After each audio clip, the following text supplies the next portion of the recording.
Okay, good morning, Asadarh English teachers. I just want to say thank you for all your efforts last semester, and I'm looking forward to, and I'm excited about uh, the future. I'm excited about this semester.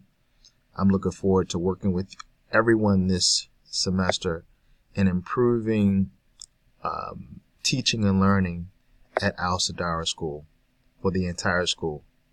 My vision, my goal is to make the English department the flagship department where the rest of the teachers come to us and use us as an example and a paradigm for best practices as it relates to teaching.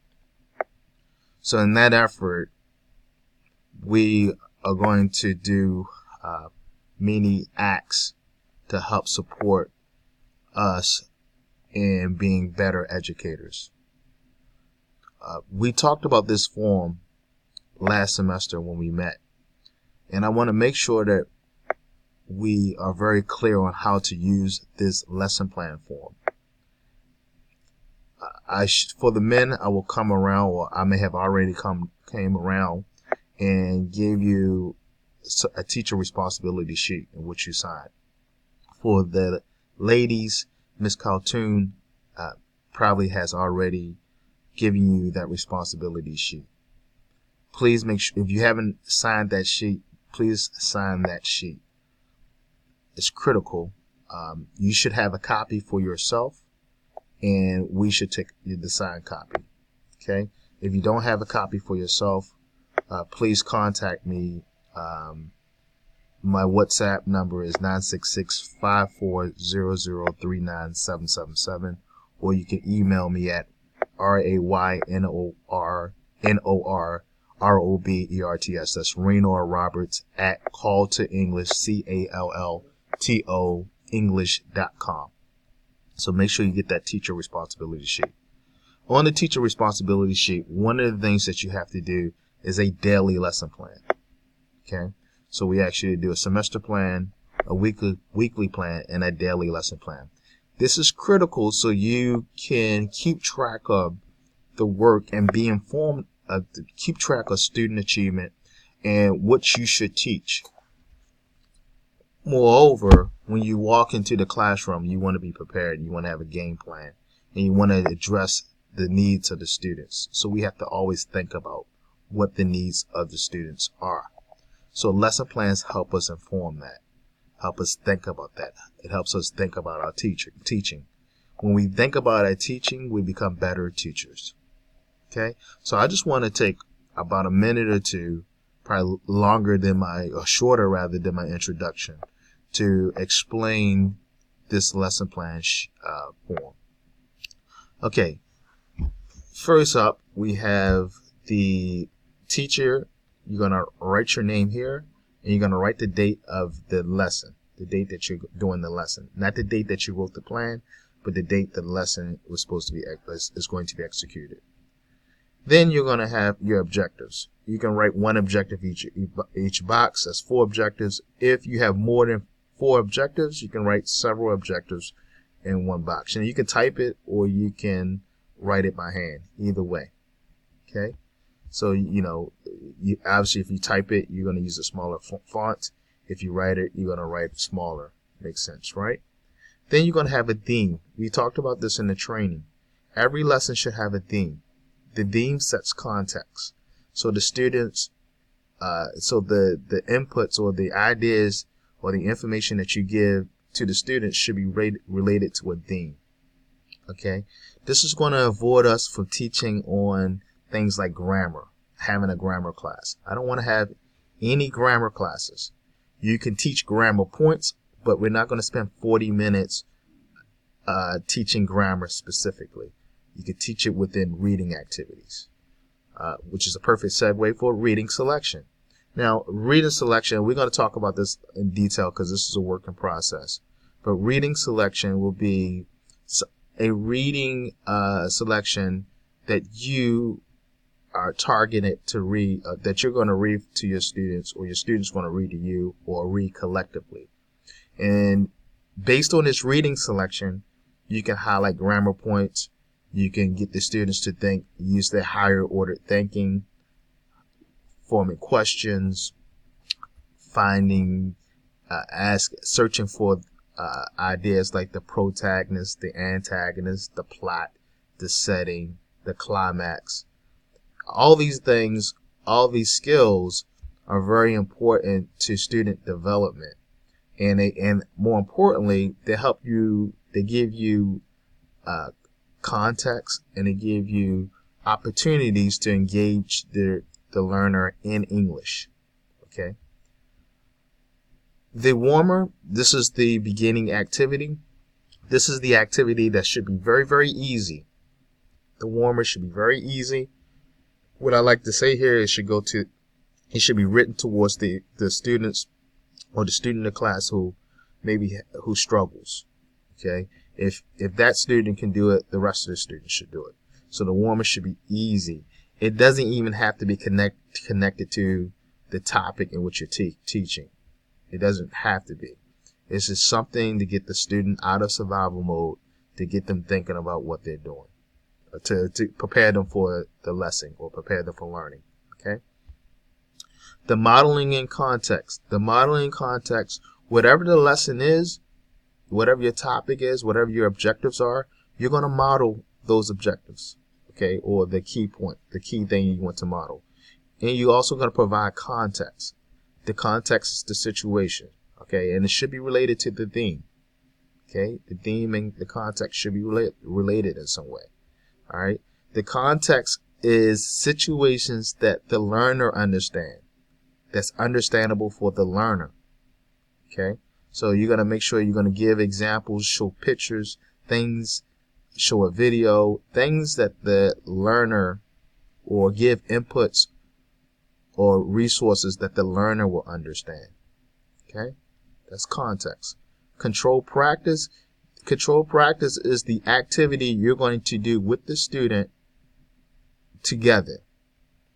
Okay. So it's control. You guys are going to work together with it. So you're going to be there monitoring, helping, coaching, facilitating, instructing. But you're going to do, this is the task at hand that you guys are going to work together with teacher support. Okay. The next thing we have is, my little thing here. The next thing we have is individual group output, depending on whether you want them to work individually or as a collective group. This will be another task. Okay, so now you have some control practice. Now you're giving them another task to do that may be a higher order task, maybe slightly more difficult, maybe at the same level. You have to make that decision, but this will be an individual group work that the students have to do. And again, now at this point, the teacher is now the facilitator. Okay, so here you should be really quiet. Okay, here, so your teacher talk should be really reduced here, and you're coaching, and you're advising, and you're advocating, and you're facilitating here. Here, you in control practice, you're almost like a student. You become a student. You're with the students. You're helping them out. You almost become like a peer here. You're in the battlefield with them. Here at the group, at the individual and group output, now you're kind of outside the group and you're advising, and you should be doing very little speaking at this point. And then formative assessments. The formative assessments are what happens all throughout the learning, all throughout the instruction, all throughout the class. Okay, so you are making sure, or you're asking questions, or you're watching and observing to see whether the students are actually acquiring the information or the skill that you are presenting to them. So some people, British, like to call it concept checking. You're making sure that the students are on task. If they're not on task, then you adjust your teaching. We call it scaffolding. You scaffold and you adjust. Okay? You adjust, or you can coach, or you can instruct again. That's the 3 variables of scaffolding: adjusting, coaching, or instructing. So if you're always doing a formative assessment continuously throughout the lesson, then you know when you need to scaffold. Okay, you know when you need to adjust the difficulty of work, the activity. You know when you need to coach, and you know when you need to instruct again. At some point towards the end of the lesson, you should be asking yourself, do I need to reteach this lesson? Okay. And if you feel like via what you observe in the formative assessment, what you observe by doing a formative assessment with the individual group output or the controlled practice, that will inform you, based on your observation, whether you need to reteach or not. Okay? You need to reteach or not. Very important. Ask yourself that. Teacher problem, projected problems. These are problems that you think may happen that will affect the student's learning. It's not their problem, it's your problem. If Mansour can't see the board because he always sits far away from the board in the back of the class, and he may need glasses, then you have him sit to the front. If a student if a student always asks to go to the bathroom at some point in the lesson, then you have that student, before the class starts, use the restroom. Sarah, why don't you go use the restroom now, because we know you might need to use it later, to avoid you have to go to the bathroom later. These are things that may cause a disturbance, or what we call noise, in your classroom. Any distractions, any barriers or obstacles to learning, you want to think about here and write them down so you can be mindful of it. So you can try to create solutions to solve those distractions, or to alleviate those distractions. This is your lesson plan. If you have any questions about this lesson plan, I want you to contact me again via WhatsApp 966-54003977, or email me RaynorRoberts@calltoenglish.com. RaynorRoberts@calltoenglish.com. When I there are gonna be times when I ask Miss Caltoon, or I come to the mail section and I want to see your lesson plans. I expect them to be written out, and I expect them every box completed, and I expect them, with the exception of reading selection. Every day you might not have a reading selection. Let me say something really briefly about the reading selection. Teachers, you know the students in your class. You know them. And if you don't know them, get to know them. This is the first week, second week. Spend some time to get to know them, what their interests are. Okay? This will inform you on what type of reading selections that might be interesting to them, and moreover, that they can handle intellectually, emotionally. Okay? So, and will gain their interest. Okay?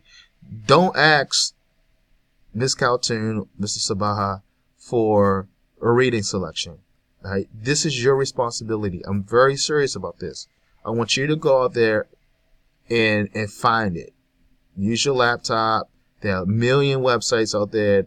There's a million websites where you can get free reading selections. There's a lot of websites that support teachers and give free resources.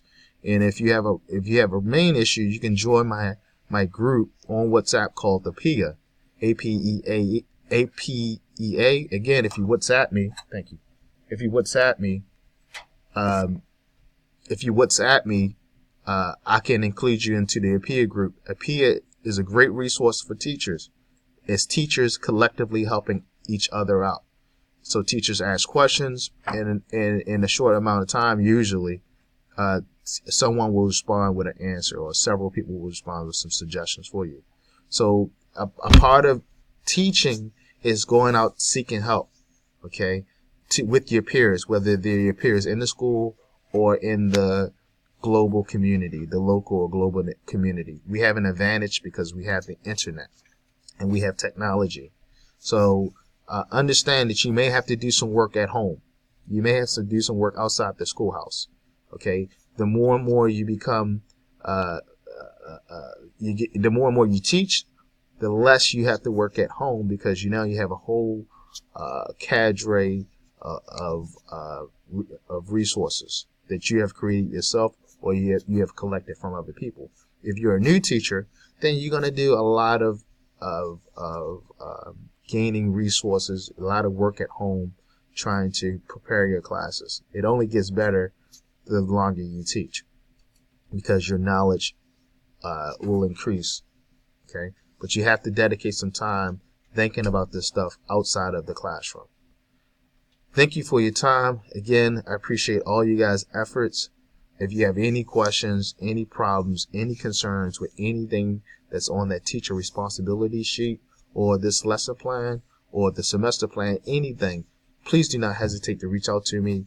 This is what I do. This is why I'm at the school. I'm here to support you. Please do not think that you cannot ask me any questions. Again, I'm here to support you.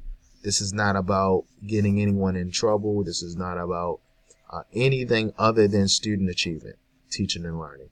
And I want to make you a better teacher so you can go in the classroom and be great educators for our students. Again, have a great day. We're going to have a great semester. Bye-bye.